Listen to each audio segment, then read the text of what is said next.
दुसरं काही काम आहे का मला? काय म्हणाले?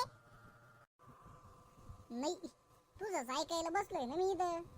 बोल, काय शिजू राहिलंय डोक्यात?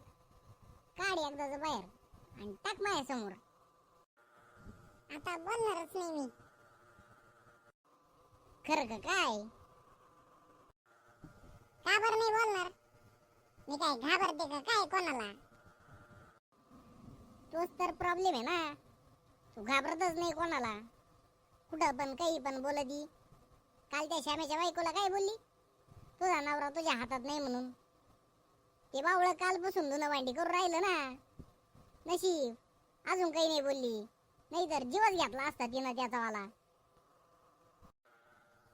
मग श्याम भाऊजींनी पण उचलून घ्या म्हणल्यावर उचलून घ्यायला पाहिजे होतं ना त्यांच्या बायकोला. अगं ती बाया 70 किलोची आणि एवढ वागुळ 40 किलोचं. तिला उचललं असतं तर मणक्यात मोडलं नसतं काही. पण ते काही असो, तुला मध्ये बोलायची काय गरज होती? त्या दोघांचं चालू होतं ना. असं कसं? मग सगळ्यांचंच लक्ष त्यांच्याकडे लागलं होतं ना, आपल्याकडे कोणी बघतच नव्हतं.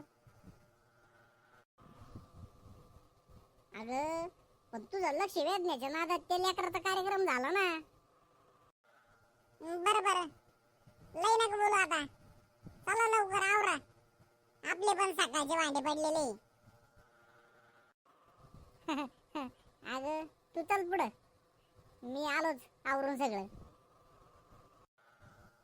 हा नाही तर आई बाद टाइमपास नको मला. आवरा पटकन. कसं काय मंडळी, आवडला का व्हिडिओ? व्हिडिओ जर आवडला असेल तर लाईक आणि सबस्क्राईब करायला विसरू नका. कसं? राम राम.